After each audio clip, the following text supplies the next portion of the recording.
There has been violence in every city in the country, and there is no sign of an end to it.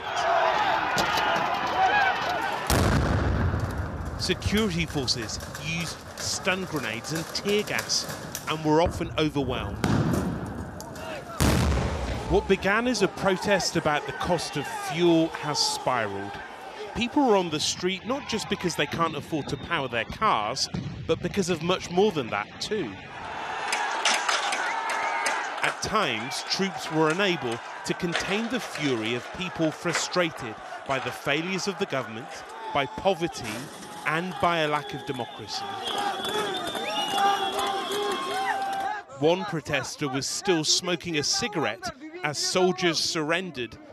This video posted online appears to show they barely struggled against the crowd of men wearing trainers and sports jackets.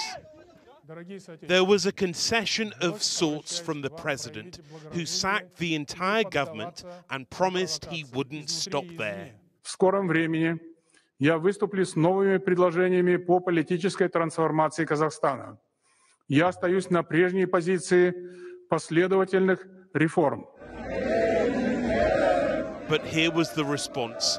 By pulling down a statue of his predecessor, his ally who held power here for 30 years, the protesters seemed to be saying no president would frighten them. And they confirmed that by breaking into government buildings. Nearby, the main airport was taken to by a group of just a few dozen men. Some of the president's allies in Moscow have blamed the West for provoking the protests. Tonight, the White House responded. There are some crazy Russian claims about the U.S. being behind this, so let me just use this opportunity to convey that as absolutely false and clearly a part of the standard Russian disinformation playbook we've seen a lot of in past years.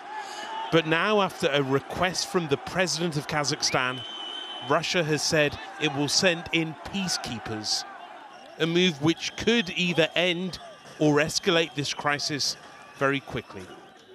Rohit Kachru, News at 10.